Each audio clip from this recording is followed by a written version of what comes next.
யா கரிமன் ஜத்த ராஹதஹு ஃபகஃபைதல் பஹ்ர வல்லுஜஜி அந்த முன்ஜீனா மினல் பல்வா தீபூஹ ஃபில் ஆலமில் அரஜி. திருப்பரங்குன்றத்தில் நீ சிரித்தால் முருகா. அவங்களுக்கு ஓகே, நீ இப்படி படிக்கலாமா? மௌலாய சல்லி வஸல் லிம்தாயி மன்னபதா அலா ஹபீபிக கைரில் கல்கி குல்லிஹிமி ஆமின் ததக்குருஜி ரானிம் பீதி சலமி மா சஜத தம் அஞ்சரா மிம்முகுல திம்பிதமி. சாமியை ஐயப்போ ஐயப்போ அப்படி பாட்டு. ஒவ்வொரு மதத்தவர்களும் பாடலை வணக்கமாக செய்வார்கள். இஸ்லாம் பாடலை வணக்கமாக ஏற்றுக்கொள்ளாது. ஏன்? உமா அல்லம் நாவுஷாயர உமா எம்பகைலஹு. இந்த முகமது நபிக்கு கவிதையை நாம் கற்றுக் கொடுக்கவில்லை, அது அவருக்கு தேவையில்லை என்றார் இறைவன். கவிதைகள் பாடல்கள் வணக்கமாக முடியாது, அது முகமது நபிக்கு தேவையும் இல்லை. இங்கேதான் வருகிறது பிதஅத் என்பது. முகமது நபி காட்டி தராத இஸ்லாத்தில் ஒன்றை செய்தால் அதுதான் பிதஅத், அதாவது வழிகேடு. எப்படி வழிகேடு? முகமது நபிக்கு இருக்கக்கூடிய ரைட்ஸ் வேறு யாருக்கும் கிடையாது. அஸ்ஸலாமு அலைக்கும் வரஹ்மத்துல்லாஹி வபரகாத்துஹு. அன்பிற்குரிய சகோதர சகோதரிகளே, தாய்மார்களே, பெரியவர்களே, நரகில் தள்ளும் பிதஅத் என்பது எனக்கு தரப்பட்டிருக்கும் தலைப்பு. பிதஅத் என்ற அந்த வார்த்தை அரபி சொல்லில் இருப்பதால் அது என்னமோ ஏதோ என்று மாற்று மத சகோதரர்கள் நினைப்பார்கள். முஸ்லிம்களுக்கே கூட அது தெளிவாக தெரியாது. ஆகவே அது பற்றி மிக தெள்ள தெளிவாக ஈஸியாக நான் உங்களுக்கு புரிய வைக்கிறேன் இன்ஷா அல்லாஹ். முதலில் நபிகள் நாயகம் முஹம்மது ஸல்லல்லாஹு அலைஹி வஸல்லம் அவர்கள் திருமறை குர்ஆனில் நபிகள் நாயகம் ஸல்லல்லாஹு அலைஹி வஸல்லம் அவர்கள் பற்றி பல வகையான சிறப்புகளை இறைவன் கூறுகிறான். அதில் சில முக்கியமான விஷயங்களை நான் இன்றைக்கு உங்களுக்கு எடுத்து சொல்ல விரும்புகிறேன். அதில் ஒரு வசனம், ஒரு வார்த்தை, லகத் கான லக்கும் ஃபீ ரசூலில்லாஹி உஸ்வத்துன் ஹஸனா. இந்த இறை தூதரிடத்திலே அழகான முன்மாதிரி, ரோல் மாடல் என்று சொல்வார்களே, அழகிய முன்மாதிரி இருக்கிறது என்று திருமறை குர்ஆனில் இறைவன் சொல்கிறான். இது ரோல் மாடல் என்று சொன்னால் ஏதோ முஸ்லிம்களுக்கு தான் முகமது அவர்கள் இறை தூதராக வந்தார்கள் என்று தவறாக நினைக்காதீர்கள். முகமது அவர்கள் முஸ்லிம்களுக்காக இறை தூதராக வரவில்லை, அதை முறையில் விளங்கிக் கொள்ள வேண்டும். முஸ்லிம்களை தவறாக விளங்கி இருக்கிறார்கள். முகமது நபி அவர்கள் மனிதர்களுக்கு தூதராக வந்தார்கள். இது என்னுடைய சொந்த கருத்து அல்ல, எங்க ஜமாத்துடைய கருத்து அல்ல, திருமறை குர்ஆன் அப்படிதான் சொல்கிறது. உமா அர்சல்னாக இல்லா காஃபத்தல் லின்னாஸ். எல்லா மனிதர்களுக்கும் முகமதே உன்னை நாம் தூதராக அனுப்பி இருக்கிறோம் அப்படிங்கிறான் அல்லாஹ் குர்ஆன்ல. என்ன வாசகம் இருக்கு? அனைத்து மனிதர்களுக்கும். முகமது நபியை முஸ்லிம்கள் உரிமை கொண்டாட முடியாது, எல்லா மனிதர்களும் உரிமை கொண்டாடலாம். அவரை நானும் தூதர் என்று ஏற்றுக்கொள்கிறேன், அவரை நானும் வழிகாட்டி என்று ஏற்றுக்கொள்கிறேன், அவருடைய நடத்தையை நான் பின்பற்றுகிறேன் என்று எல்லா மனிதர்களும் முகமது நபியை ஏற்றுக்கொள்வதற்கு உரிமை இருக்கிறது. இதை நிறைய பேர் புரிஞ்சுக்கல. நபிகள் நாயகம் அவர்கள் முஸ்லிம்களுக்காக தூதராக வந்தார்கள் என்பது தவறு. முகமது நபி இறை தூதராக வரும் பொழுது ஒரு முஸ்லிம் கிடையாது, ஞாபகம் வச்சுக்கிடுங்க. இறை தூதராக இந்த உலகத்திற்கு அனுப்பப்பட்டார்களே, அந்த நேரத்தில் ஒரு முஸ்லிம் கூட கிடையாது என்பதை கவனத்தில் கொள்ள வேண்டும்.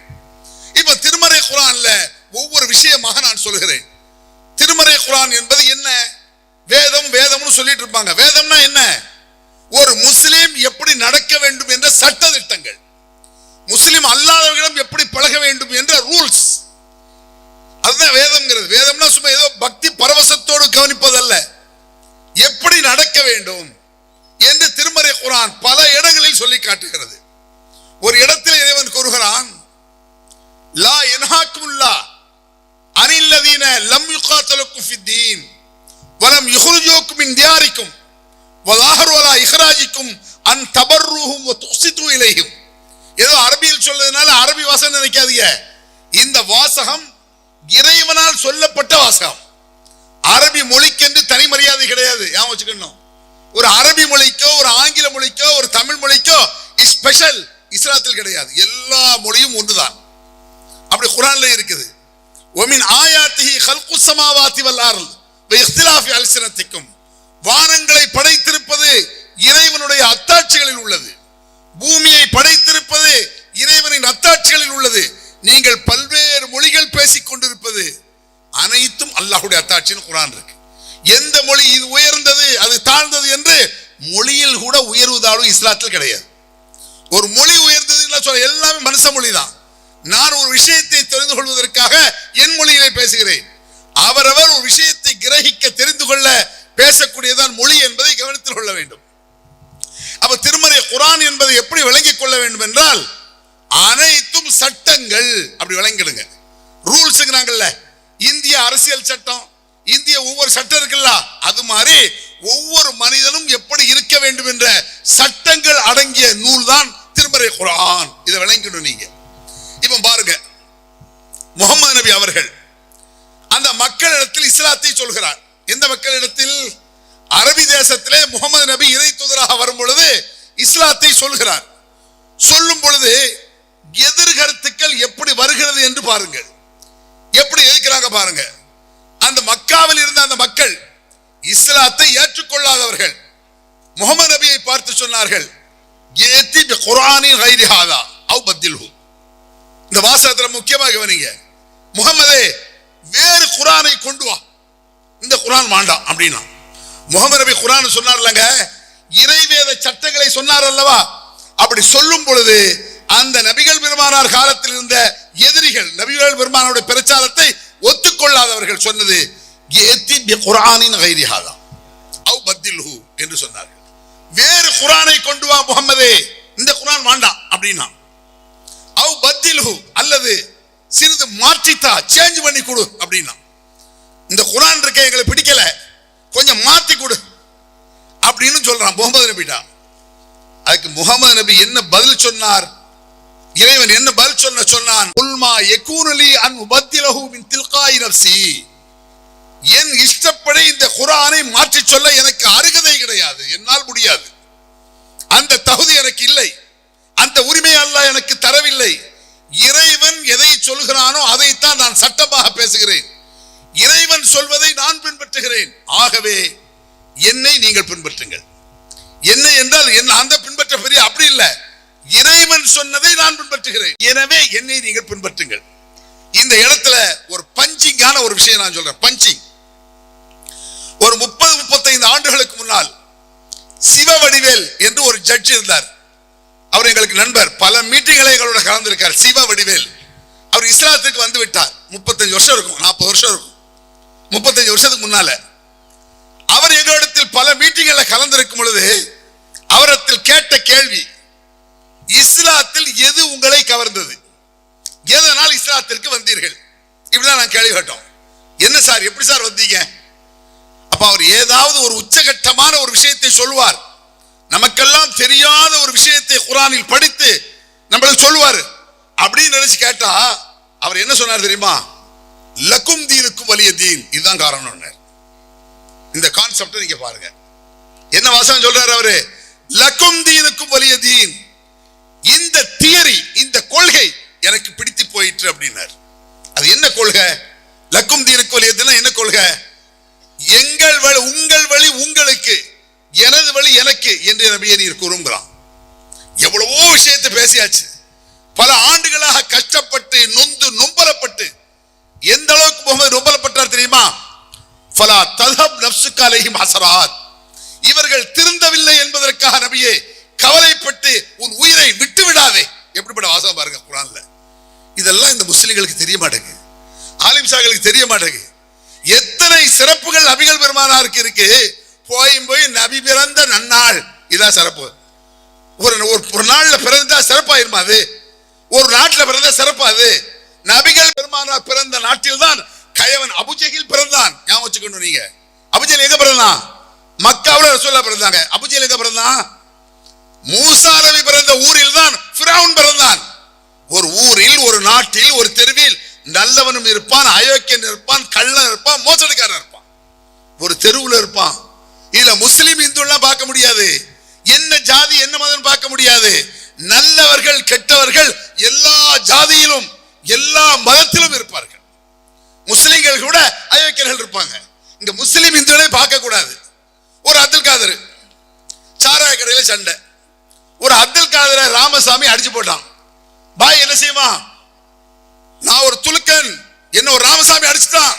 எங்க வச்சுரா? சாராய கடை. உனக்கு எங்க அங்க வேலை? அவன் நம்ம மிதிக்கணும் மூதை. உனக்கு என்ன அங்க வேலை? ஏண்டா அப்படின்னு முஸ்லீம்களை சாராய கடைக்கு போவியா நீ? ஒரு முஸ்லீம் ஒரு இந்து சகோதரியை கேலி பண்ணா, அவர்களோட சேர்ந்து நாமும் சேர்ந்து மிதிக்க வேண்டும். ஏன்? எதுக்கு? என்னமோ இந்து மக்களுக்கு நான் வந்து ஐஸ் வைக்கிறேன் நினைக்காதீங்க. இஸ்லாமிய ரூல் நான் சொல்றது. எவனிடத்தில் அநியாயம் இருக்கிறதோ அது நல்லவனா கெட்டவனா, எந்த ஜாதி எந்த மதம் எந்த தெரு சொல்லுவாங்கல்ல, எங்க ஏரியாவிலே வந்து பேசுவியா அப்படிமா சில பேர். இந்த ஏரியாவில் யாரா பேசுற, இங்க நாங்க இருக்கோம், எங்க ஊர்ல வந்து பேசுவியா? ஊரை எவன்டா விலைக்கு வாங்கியிருக்கீங்க? ஒரு ஊர் எவனோட சொந்தமா இருக்குமா? நியாயமா அநியாயமா என்று பார். சரியா தவறா, அநியாயமா அக்கிரமமா நியாயமா என்று பார்க்க சொல்லுகிறது இஸ்லாம். நல்ல கவனிச்சுக்கிடுங்க. நீங்க இதுல ஒரு மதத்தையோ ஒரு ஜாதியையோ பேசவே முடியாது. நபிகள் பெருமானாரை பாருங்கள், நொம்பலப்பட்டு நொந்து அடி வாங்கி மிதி வாங்கி இஸ்லாமிய பிரச்சாரத்தை செய்கிறார். ஆள் சேர்க்க இல்லை, ஞாபகம் வச்சுக்கிடுங்க. இஸ்லாத்தில் ஆள் சேர்க்க வேண்டிய அவசியம் இல்லை. என்னன்னு பாருங்க,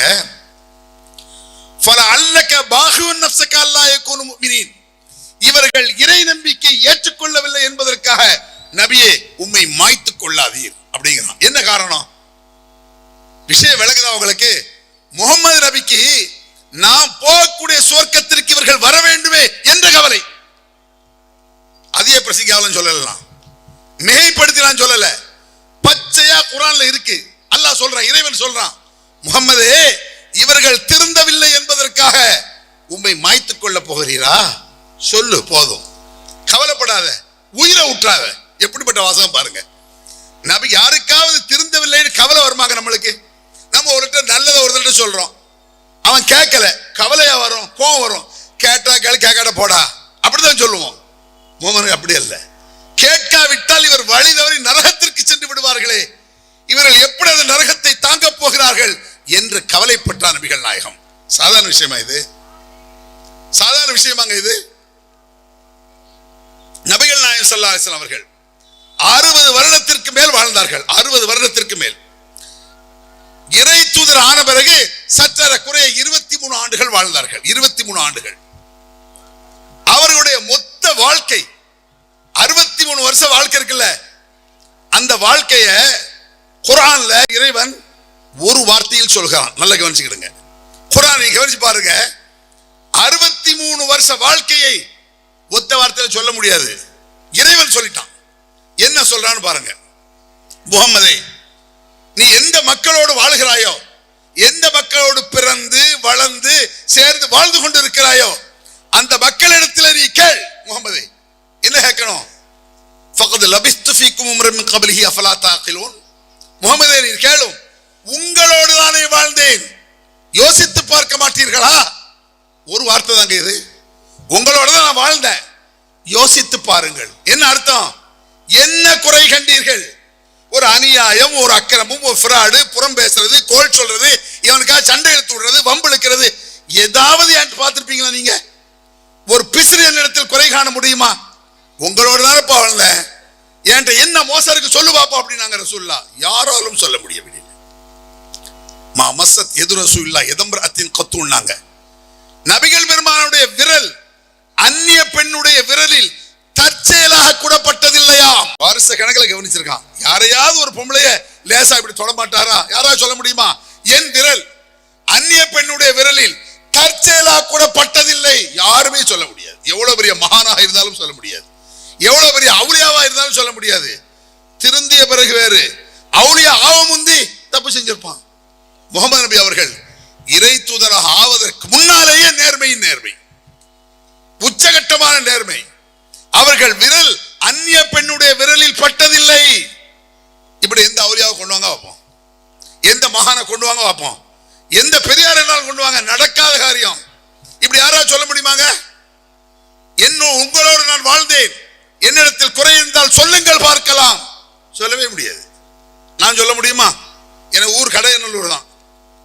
என்னிடத்தில் என்ன குறை கண்டீர்கள் அப்படி நான் சவால் விட முடியாது. என் கூட படிச்சவங்கள இவனா அடேங்கப்பான்றான், அவன் எனக்கு மேல மோசமா இருப்பான், அது வேற சமாச்சாரம். எல்லோரும் இப்படி ஒரு சவாலை சொல்ல முடியாது. மனைவிட்ட சொல்லுங்க பாப்பா, நீங்க அவரவர் பொண்டாட்டிட்ட போய் நான் உன்னோடு தானே வாழ்கிறேன், என்ன குறை கண்டாய் கேட்டு பாருங்க. பொண்டாட்டி என்ன செய்யும், உன்கிட்ட என்ன குறையா இல்ல. மனைவியிடத்தில் நல்ல பேர் எடுக்க முடியாது, புருஷன் நல்ல பேர் எடுக்க முடியாது, ஊர்ல நல்ல பேர் இருக்காது. மொத்த நாட்டில் நபிகள் பெருமானார் கேட்கிறார், என்ன குறை கண்டீர்கள் சொல்லுங்கள் பார்க்கலாம். என்ன பேராசை அடைஞ்சிருக்கலாம், ஆட்சி அதிகாரத்தின் மீது ஆசைப்பட்டு செய்திருக்கிறேனா, உங்களுக்கு நல்லதை தாரையா செஞ்ச, வேற என்னையா நீங்க என்ன குறை கண்டீங்க சொல்லியா பார்க்கலாம். இது நபிகள் பெருமானாருக்காக உதித்த விஷயம் அல்ல. இறைவன் சொல்றான், முகமது இப்படி கேளு. கேட்க சொல்றது யாரு? நபிகளா அப்படி கேட்கல, முகமது. அப்ப இறைவன் கண்காணிக்கிறான் அவர் வாழ்க்கையை. எந்த அந்நிய பெண்ணுடைய விரல் பட்டதில்லை, கண்காணிக்கப்படுகிறது. உன்னுடைய 20 வயதில், 22 வயதில், 25 வயதில், 27 வயதில், கல்யாணத்துக்கு பிறகு கூட சேட்டை இருக்க. ஏன்? இப்படி ஒரு மகான் உலகத்தில் இல்ல, அந்நிய பெண்ணுடைய விரலில் பட்டதில்லை.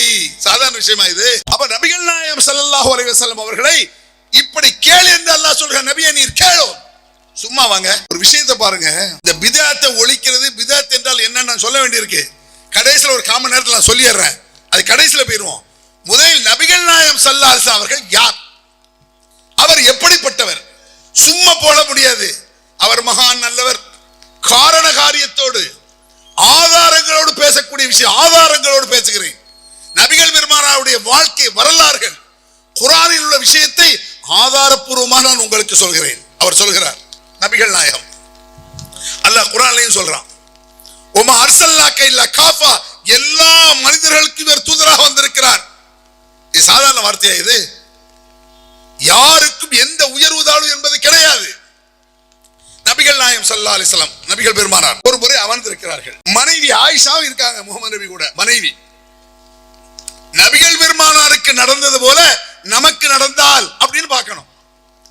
ஆயிஷா அவர்கள் ரசூலுல்லாஹ்வுடைய மனைவி ஆயிஷா அமர்ந்திருக்காங்க. இந்த யூதர்கள் இருக்காங்க தெரியுமா, யூதர்கள். இந்த யூதர்கள் ஒரு விஷமத்தனமாக பேசுவார்கள், ஜாக்கிரதையா இருக்கணும். அவன் வந்து சொல்றான், யூதர் முகமது நபியை பார்த்து அஸ்ஸலாமு அலைக்கும் அப்படிங்கிறான். அஸ்ஸலாமு அலைக்கும்ங்கிறது நபிகள் பெருமானார் காட்டி தந்த வாசகம். அஸ்ஸலாமு அலைக்கும்னா என்ன? உங்கள் மீது இறைவனுடைய அருள் கிடைக்கட்டுமான்னு அர்த்தம், அல்லாஹ்வுடைய நிம்மதி சாந்தி கிடைக்கட்டும் அர்த்தம். யாரும் யாருக்கும் சொல்லலாம். ஒரு முஸ்லீம் முஸ்லீம் அல்லாத ஆளு கூட அஸ்ஸலாம், முஸ்லிம்களுக்கு தெரியல, முஸ்லீம் அல்லாஹ்வுக்கு சலாம் சொல்லலாமா? சொல்லு. இறைவனின் சாந்தி எங்கும் வேண்டும், யாருக்கும் வேண்டும், யாருக்கு வேண்டுமானாலும் சலாம் சொல்லலாம். அந்த யூதர்கள் என்ன செய்யறான், முகமது நபியிடம் அஸ்ஸலாமு அலைக்கும் என்று சொல்வதற்கு பதிலாக அஸ்ஸாமு அலைக்கும் அப்படிங்கிறான். அப்படின்னா என்ன? அஸ்ஸலாமு என்பதற்கும் அஸ்ஸாமு என்பதற்கும் கடுமையான வித்தியாசம் இருக்கு. அஸ்ஸலாம் என்றால் சாந்தி, நிம்மதி, அமைதின்னு அர்த்தம். அஸ்ஸாம்னா நாசம், நாசமா போன அர்த்தம். சலாம்னா சாந்தி, சாம்னா நாசம். இவன் என்ன செய்யறான், சலாம் சொல்ற மாதிரி முகமது அஸ்ஸலாமு அலைக்கும் அப்படிங்க, நாசமா போயா அப்படின்னு அர்த்தம் இருக்கு. எவ்வளவு விஷமம் பார்த்தீங்களா? முகமது நபி டென்ஷன் ஆகல, கோபப்படி. என்ன பார்த்து ஒருத்தன் வந்து நாசமா போனா விடுவனா? நீ போட நாசமா, நாசமா போறவன சொல்லிடுவோம். நம்மளுக்கு அப்படித்தான கோபம் வரும். முகமது நபியை சொல்ல அஸ்ஸலாமு அலைக்கும், நாசமா போங்க. அப்போ முகமது நபி சொல்றாங்க, வ அலைக்கும், உனக்கும், நீ எனக்கு என்ன சொன்னியோ அதை உனக்கே வச்சுக்கப்பா. சில இலக்கியமாக சொல்வதுன்னு ஒண்ணு இருக்கு. சட்டமன்றத்தில் ஒரு ஆள் என்ன, ஒரு எம்எல்ஏ பார்த்து அவர் ஒரு நாய் அப்படின்றார், நாயின்ட்டார். பதிலுக்கு அந்த எம்எல்ஏ நாயின்னு சொல்ல, அவர் என்னை நாய் என்கிறார், நான் அவரை பாய் என்கிறேன். பாய்னா சகோதரன், நாய்க்கு நாய் தானே சகோதரன். இப்படி இலக்கியமா சொல்றது உண்டு. அதை ரொம்ப நாசூக்காக நபிகள் பெருமானார் அலைக்கும் உஸ்ஸாம்னு சொல்லல, உன் மீதும் நாசம் உண்டாகட்டும், அலைக்கும் உன் மீதும் உண்டாகட்டும் விட்டாங்க. ஆயிஷா ரசூலுல்லாஹ் மனைவி டென்ஷன் ஆயிட்டாங்க. கலபல்லாஹு அலைக்கும் வ லஅனக்குமுல்லாஹ், இறைவனுடைய சாபமும் கோபமும், நாசமா போங்கடா படுபாவிகளா சொல்றது யாரு? ரசூலுல்லாஹ்வுடைய மனைவி. தான் புருஷனை போய் நாசமா போடுச்சுன்னா ஒரு சும்மா இருக்க முடியும்? ஒரு பொம்பளை டென்ஷன் ஆகி நாசமா போ. உலகத்துக்கே தூதராக அனுப்பப்பட்டவர், யாருக்கும் எள்ளளவு கூட துரோகம் நினைக்காதவர் முகமது நபி இப்படி ஒரு அநியாயத்தை செய்தார் என்று வரலாற்றில் கொண்டு வாருங்கள் பார்க்கலாம் என்பது சவால். கொண்டு வாங்க பார்க்கலாம் சார் வரலாற்றில்.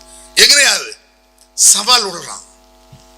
அந்த ஆயிஷா என்ன செய்யறாங்க, நீ நாசமா போவோம், கலபல்லா, அல்லாஹ்வுடைய கோபம் உண்டாகட்டும் அப்படின்னு சொல்லிடுறாங்க. அப்ப ரசூலுல்லாஹ் என்ன சொல்றாருங்க முகமது நபி, மஹலன் யா ஆயிஷா, மென்மையாக பேசு, ஏன் இப்படி வன்மமா பேசுற? மஹலன், நிதானம்.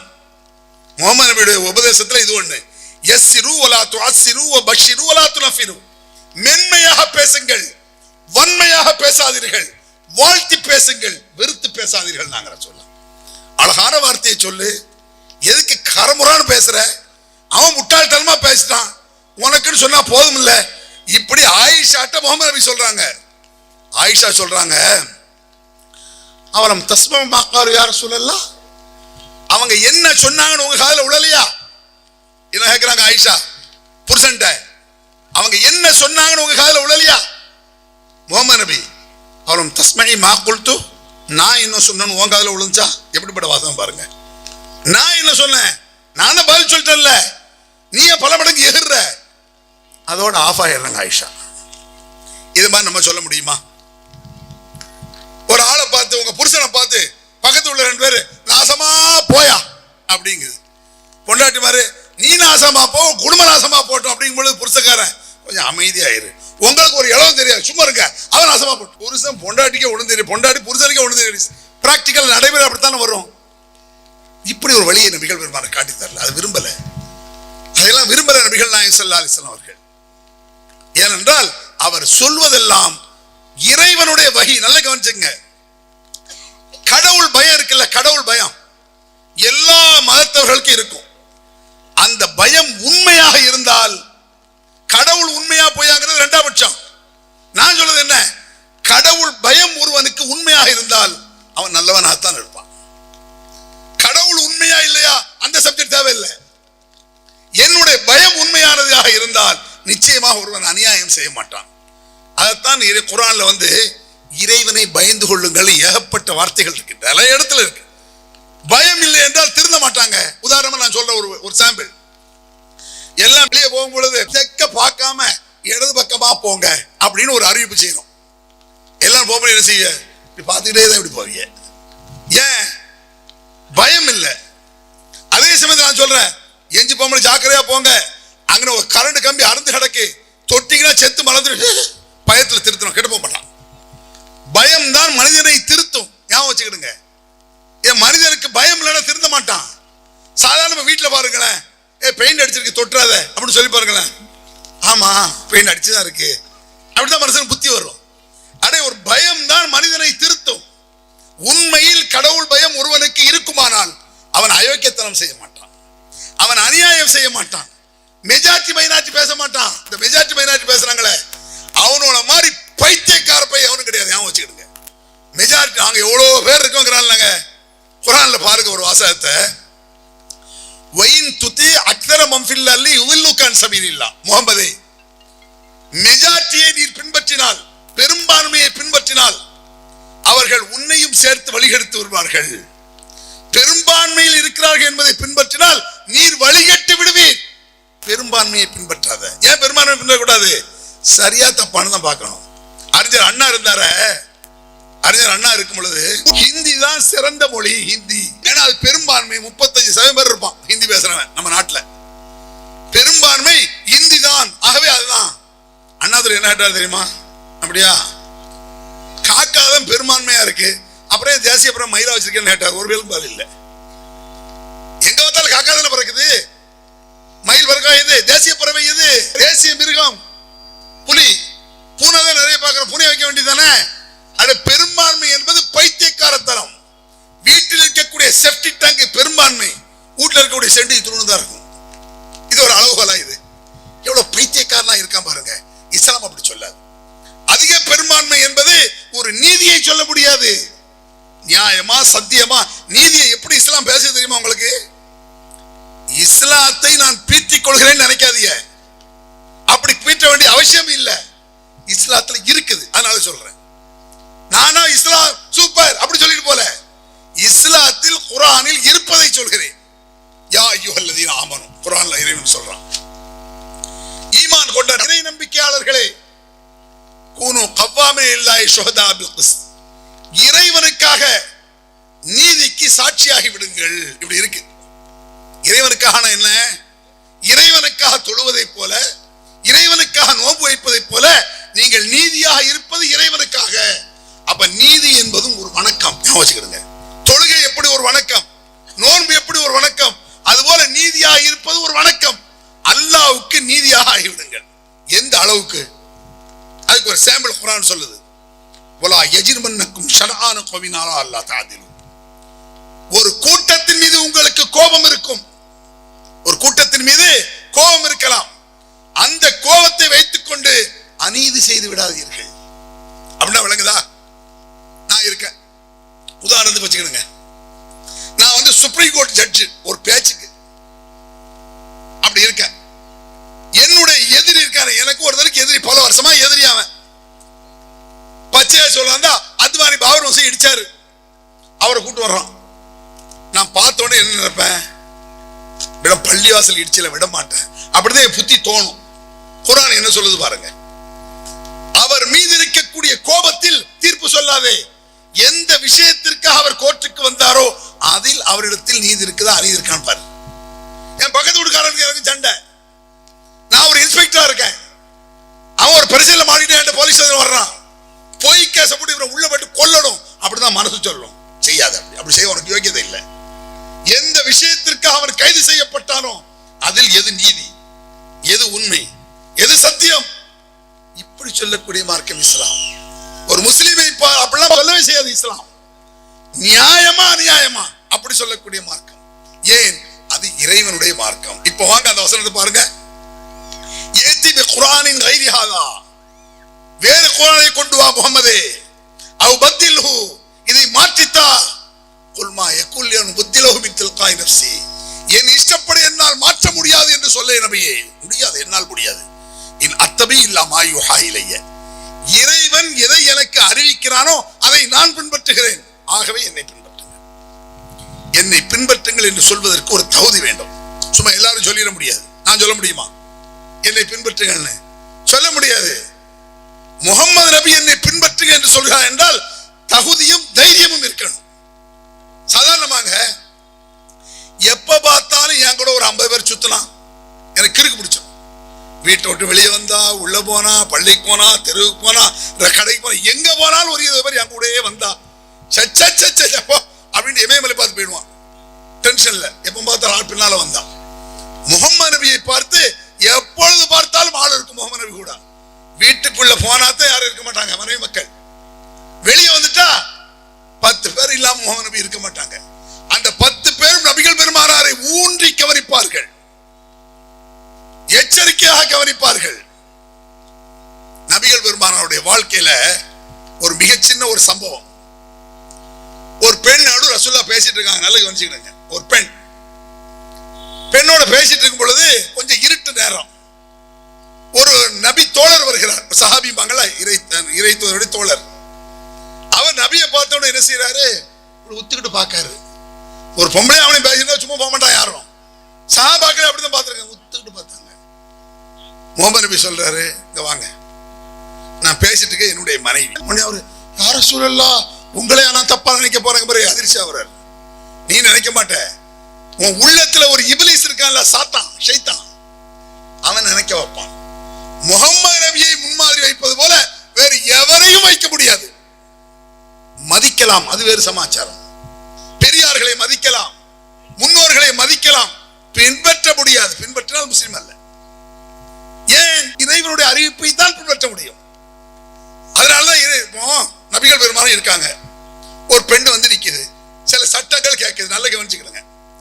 கேட்டுட்டு இருக்கும் பொழுது பக்கத்துல ஒரு சகோதரர் நிக்கிறார், ரசூலுல்லாஹ்வுடைய நண்பர். ரசூலுல்லாஹ் பேசிட்டு இருக்காங்க, சட்டத்தை சொல்லிக் கொடுங்க அந்த பெண்ணிட்ட. இவர் பக்கத்துல நிக்கிற சும்மா இல்லாம அந்த பொம்பளை இப்படி பாக்குறாரு, டைப்பா பாக்குறாரு. முஹம்மது நபி என்ன செய்யறாங்க? பேசிட்டு அவர் தலையை மெதுவா இப்படி திருப்புறாங்க. இது நடந்த சம்பவம், சின்ன சம்பவம். நம்மளுக்கு இப்படி நடக்கு, அப்படி வச்சுக்கிடுங்க. நான் ஒரு ஆளு பேசிட்டு இருக்கேன் ஒரு பெண்ணிட்ட, என் பக்கத்துல ஒரு ஆளு அந்த பொம்பளை பாக்குறாரு. நான் மெதுவா திருப்பினா இவன் பெரிய யோக்கியன் அப்படின்னு. அல்லது 10 பேர் நிக்கிறோம், இப்படி தலையை யாரு திருப்பா? ஒரு பொம்பளை போனா 10 பேர் தான் டொயன்னு திரும்புவானே. இதுதானே இயற்கை, இப்படித்தானே மனுஷனுக்கு வரும். அப்ப 10 ஆளை பின்பற்ற முடியுமா?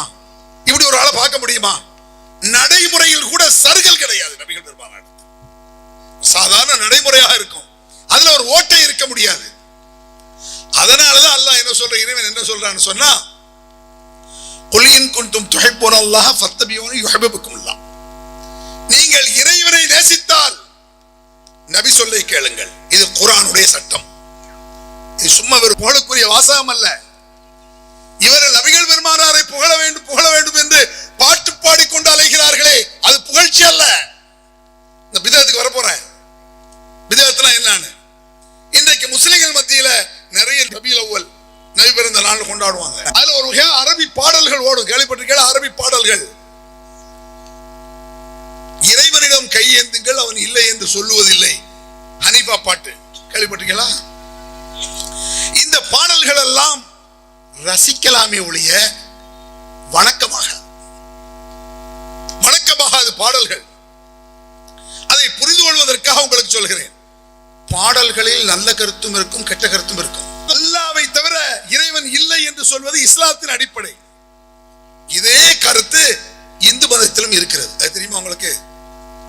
ஒப்பிலி அப்பன் சொல்லுவாங்களா? ஒப்பில்லாத அப்பன். அந்த அப்பனுக்கு ஒப்பாக யாரும் இல்லைன்னு அர்த்தம். ஒப்பிலி அப்பன் அப்படின்னு ஒரு கடவுள், நிகர் இல்லையா? உன்னை அல்லால் ஒரு தெய்வம் இல்லை அர்த்தம் என்ன? நீதாப்பா தெய்வம், வேற தெய்வமே இல்லை அப்படி சொல்லுவாங்க. நடைமுறை செய்ய மாட்டாங்க. அதுக்கு சாம்பிள், ஒன்றே குலம் என்று பாடுவோம், ஒருவனே தேவன் என்று போற்றுவோம் என்று சொன்னது யார்? அண்ணாதுரை அறிஞர் அண்ணா சொன்னார். அதே பாட்டாக்கி விட்டான். ஒன்றே குலம் என்று பாடுவோம், ஒருவனே ஒரு தேவன் சொல்லிட்டு அந்த அண்ணாவையே இதய தெய்வம் நமது அண்ணா தோன்றினார் என்றுவான். இந்த பாடல்களில் இந்த முட்டாள்தனம் வரும். நல்லதையும் செய்வான், கெட்டதையும் செய்வான்.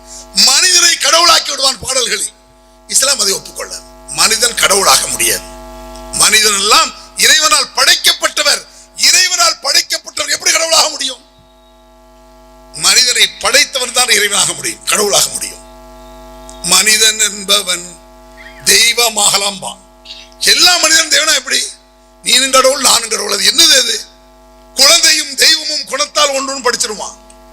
இதெல்லாம் மனிதர்கள் இந்த பாடல்கள் இப்படி வந்துவிடும்.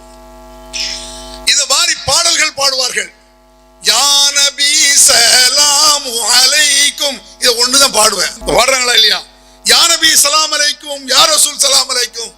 சில பேர் இப்படி பேசப்படாங்க. சில பேர் அரவரை இருப்பான். இவங்களுக்கு வேற வேலை இல்லை அப்படின்னு போவாங்க. 4 பேர்.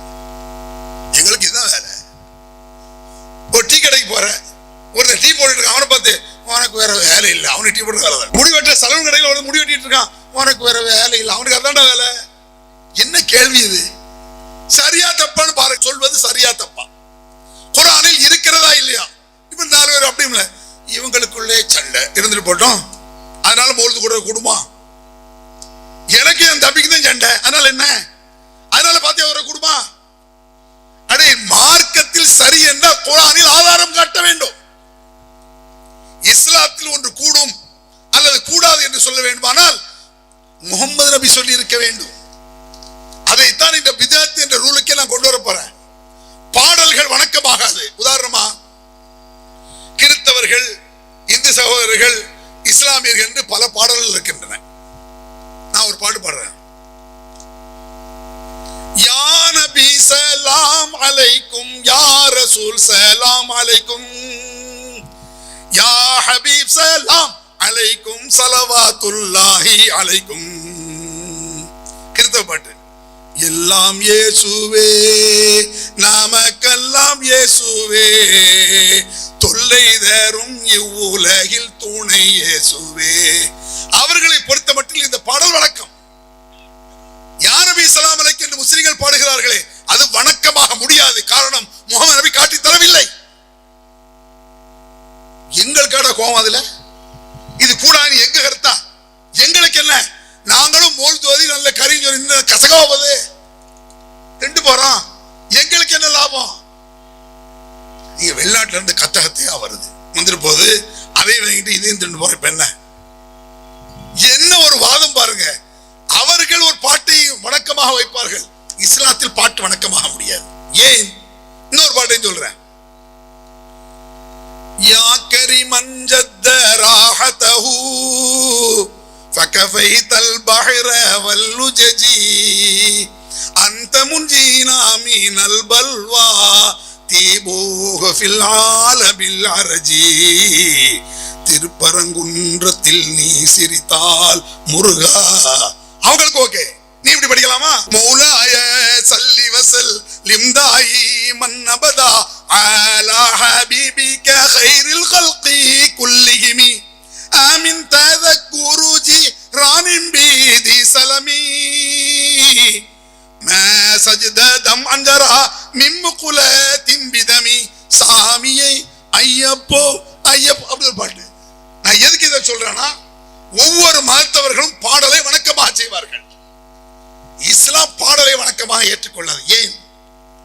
உமா அல்லம்னாஹு ஷஅர வமா யம்பகி லஹு. இந்த முஹம்மது நபிக்கு கவிதையை நாம் கற்றுக் கொடுக்கவில்லை, அது அவருக்கு தேவையில்லை என்றார் இறைவன். கவிதைகள் பாடல்கள் வணக்கமாக முடியாது, அது முஹம்மது நபிக்கு தேவையும் இல்லை. இங்கேதான் வருகிறது பிதஅத் என்பது. முஹம்மது நபி காட்டி தராத இஸ்லாத்தில் ஒன்றை செய்தால் அதுதான் பிதஅத், அதாவது வழிகேடு. எப்படி வழிகேடு?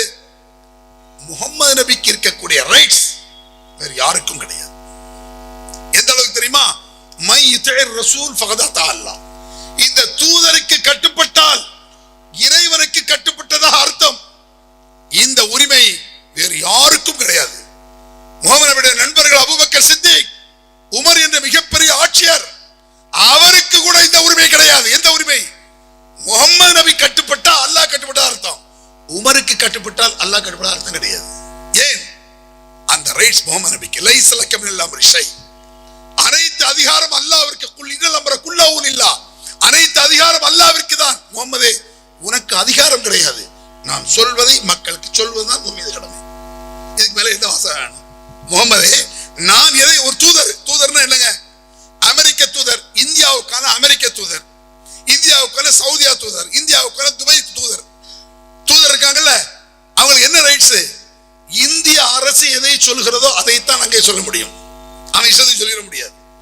இந்திய கவர்மெண்ட் சொல்லாத சொன்னா அவனுக்கு உள்ள விட்டுருவாங்க. தூதருடைய வேலை இந்தியா சொன்னதை கூடுதல் குறைவின்றி சொல்வது. மனிதனுடைய தூதர் தான் இந்திய தூதர். அப்படிங்கிறது மனுஷன். அந்த தூதரை அனுப்பியவர்கள் மனிதன். நபிகள் பெருமானார் மனிதனுடைய தூதர் அல்ல, இறைவனுடைய தூதர், உலகத்தை படைத்தவரின் தூதர் என்று நம்புவதுதான் இஸ்லாம். எல்லோருக்கும் வந்ததுதான் இஸ்லாம். முஸ்லிம்களுக்கும் முஸ்லிம் அல்லாஹ்வுக்கு என்ன வித்தியாசம்? குர்ஆன் அல்லாஹ்விடம் இருந்து வந்தது என்று நம்பினால் நீங்களும் முஸ்லிம், நானும் முஸ்லிம். அதுதான் வித்தியாசம். குர்ஆன் எல்லோருக்கும் சமம். எல்லா மனிதர்களுக்கும் வந்தது குர்ஆன். முஸ்லிம்களுக்கு என்று தனிப்பட்டு சொல்லவில்லை இஸ்லாம். ஆக முஹம்மது நபி சொல்லக்கூடிய ஒரு விஷயத்தில் முஹம்மது நபி சொல்லாத ஒன்றை இஸ்லாம் என்ற வார்த்தையில் புகுத்தி விடாதீர்கள். எவருக்கும் அந்த அதிகாரம் கிடையாது. அப்படி புகுத்தி விட்டால் அவன் நரகத்தில் தான் வீழ்வான் என்பது முஹம்மது நபி வாக்கு, ஏன் வாக்கல்ல. குல்லு பிதஅத்தின் தலாலா. பிதஅத் என்றால் முஹம்மது நபி காட்டி தராத வழி. இஸ்லாமிய வழியை சொல்றேன், உலக வழி எல்லாம் கிடையாது. உலகத்தில் 1000 வழி இருக்கும், அதை சொல்ல இறை தூதர் வரவாண்டாம். எப்படி பஸ் ஓட்டணும் முஹம்மது நபியை சொல்லி தந்தாங்க, எப்படி பைக் ஓட்டணும் முஹம்மது நபி சொல்லி தர மாட்டாங்க. எப்படி தொழ வேண்டும், எப்படி வணக்கத்தை செலுத்த வேண்டும், எப்படி அமல்கள் வணக்க வழிபாடுகள் செய்ய வேண்டும் சொல்வதற்கு முஹம்மது நபி வந்திருக்கிறார். உலகத்தை சொல்லித்தர எந்த தூதரும் வரமாட்டார். எப்படி பைக் ஓட்டணும், எப்படி கார் ஓட்டணும், எப்படி சைக்கிள் ஓட்டணும், எப்படி ஓட்டணும், இதை சொல்லித்தர தூதர் வரவில்லை. அது ஓ இஷ்டம் போ அப்படின்றாங்க.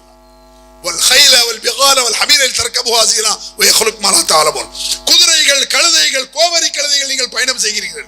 யாரு? நம்ம இல்ல. முஹம்மது நபி காலத்துல குதிரைகளிலும் கழுதைகளிலும் கோவரி கழுதையில் பயணம் செய்கிறீர்கள். உங்களுக்கு தெரியாத வாகனம் பின்னால் உருவாகிக் கொண்டே இருக்கும். ஆனால் இஸ்லாம் அப்படி அல்ல.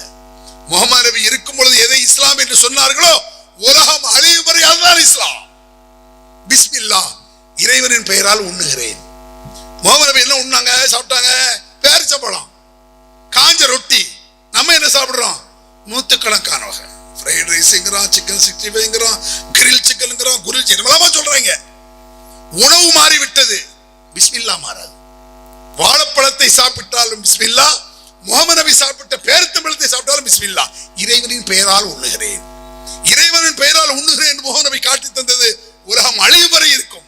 ஆனால் பயண போக்கை வாகனம் உலகம் அழிவரை பல வரும். உலக விஷயத்தில் புதுமை வருவதை பற்றி குற்றமே கிடையாது. மார்க்க விஷயத்தில் புதுமை வந்தால் அது நிராகரிக்கப்பட்டுவிடும் என்று நபிகள் பெருமானார் சொன்னார். அதுதான் பிதஅத்தின் உச்சம். அதைத்தான் நபிகள் பெருமானார் கடுமையாக சாடினார்கள். நரகத்தில் கொண்டு போய் சேர்க்கின்றார்கள். முகம் கோபம் கொப்பளிக்க சொன்னார்கள், கண் சிவக்க சொன்னார்கள், சத்தம் மேலக்க சொன்னார்கள். பிதஅத் என்பது சாதாரண விஷயம் கிடையாது. இறைவனுடைய அதிகாரத்தை கையில் எடுப்பது. இறைவனுடைய அதிகாரத்தை கையில் எடுத்தால் அது இறைவனுக்கு பிடிக்காது. அந்த இறைவன் நம்ம எல்லாம் மன்னித்து அவன் சொன்ன அதிகாரத்தின் கீழ் வாழ்வதற்கு நமக்கு நல்லெண்ணத்தை தருவானா என்று சொல்லி முடிக்கிறேன். அல்ஹம்துலில்லாஹி ரப்பில் ஆலமீன். இஸ்லாம் மற்றும் சமுதாய செய்திகளை அறிந்து கொள்ள தமிழ்நாடு தௌஹீத் ஜமாஅத் யூடியூப் பக்கத்தை உடனடியாக சப்ஸ்கிரைப் செய்து கொள்ளுங்கள். மேலும் பெல் பட்டனையும் கிளிக் செய்து கொள்ளுங்கள்.